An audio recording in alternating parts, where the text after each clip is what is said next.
Welcome back, War Brother. And I'm sorry, you finished Space Marine 2 and now you've fallen balls deep into this Warhammer hobby. So, today's video is going to be about what you can now go into, what you can look at, whatever you're interested in, whether it's the minis. Yep, that's my first mini, that's pretty cool. Or your balls deep into lore, listening to stuff before you go to bed. Let's jump into an operation and I'll go through it all. See you there. G'day, War Brothers. Today we're talking about what you can get into post Space Marine 2. So you've probably finished the game, you've been immersed in the storytelling, the blood, the guts, the gore, the characters, the excitement, the immersiveness that comes with the campaign, which is what Warhammer's all about. I spoke yesterday about why the multiplayer is an afterthought and it's not something you've got to dive balls deep into, because the Warhammer universe is all about storytelling, about the finer intricacies of little wars that have happened here, battles that have happened there, that all line up to this great big conspiracy moving forward in the Warhammer universe. So, you might be able to tell, lore is my thing. That's what I get stuck on. I'm constantly reading audiobooks. So, let's talk about the lore side of the hobby. You might have played a chapter in Space Marine 2, something that you really liked, just like the colors of, and then maybe started to read a bit into it, why you picked that color.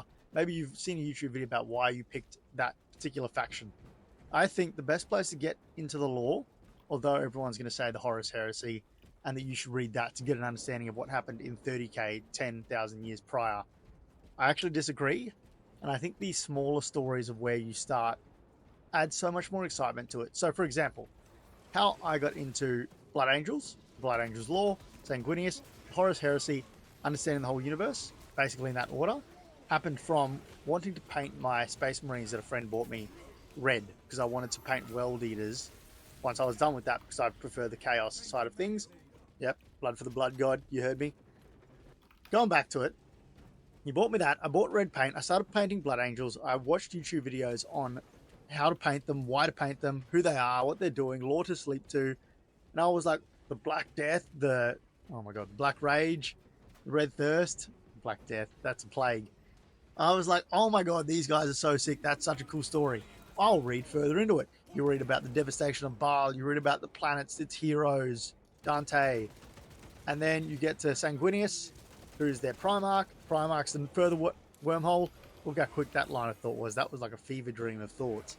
Getting all the way to Sanguinius, the Horus Heresy, and that's where I'm at now. I'm finally getting to read those things.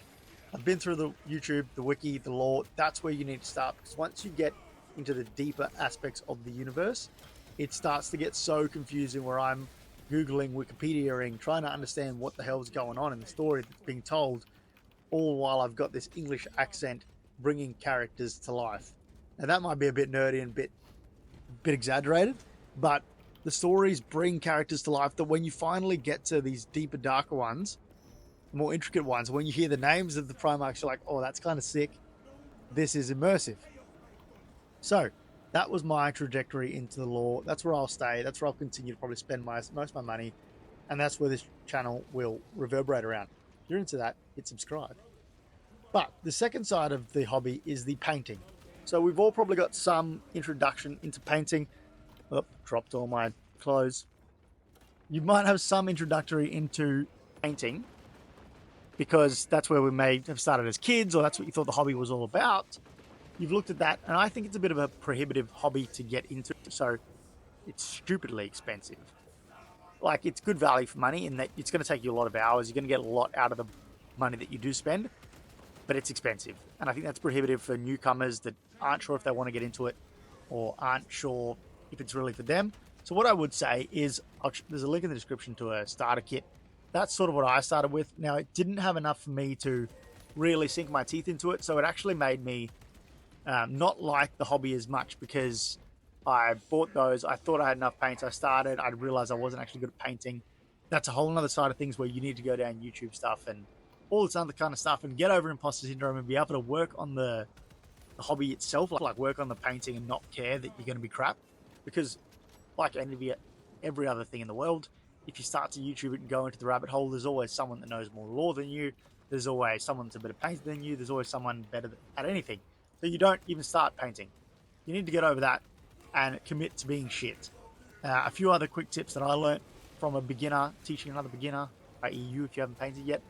Spray can primers, like the Mephiston Red spray can, is so much better than painting it on. Don't know why. I'm just a beginner and painting on long strokes of the whole marine.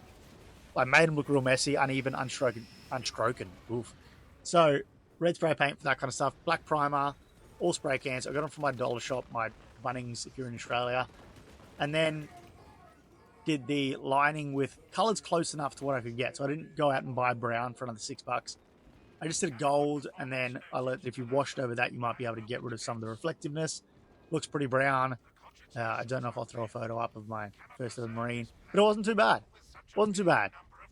And then pro tip for a couple of you guys, if you're unaware, this is a lot of value in one video, is the Citadel painting app on your phone. It tells you to paint by colors. So if you're unsure of what a color is on a specific model, you can look at the app and then go buy that particular model. You don't have to sit there like I did at the Warhammer store with my phone out, redditing, what color is this? What does that wear? And then, oh, what would you paint your Tyranid wash? What was, you get me.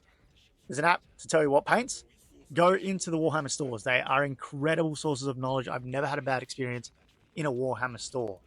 Guys painting, mini of the month, all this kind of stuff that you can do for free, and Games Workshop gives us out for free constantly. Like, people can crap on Games Workshop all the time, but they give back for the money that they've gone on to now make. Straight up. Straight up. I haven't been ripped off yet, so hold me up. Okay, and then our third part, I think, is the game side of things. So the actual on-the-tabletop wargaming. I'm not big on it, so I'm not going to talk on it too much. I can see the fun in it. It's kind of like playing Risk, but at a higher level. But that comes with community, and like I said at the start of the video, I'm building the biggest ever community on Terra. Link in the description. We haven't opened it up yet, but we've got all sorts of stuff to go on there. And I'm doing that because I'm someone that I always played sports. I've got friends that we play our soccer and stuff like that with. They're not into this hobby. They never will be. Everyone thinks it's quite nerdy if you're into miniatures, especially if you're younger, I reckon, if you're still trying to impress the women. But join community, get to know people. It's friendly. So I think that's where I'll leave it today. Get out there, have fun, subscribe, watch the lore videos on this channel if you want to. Go elsewhere. Peace.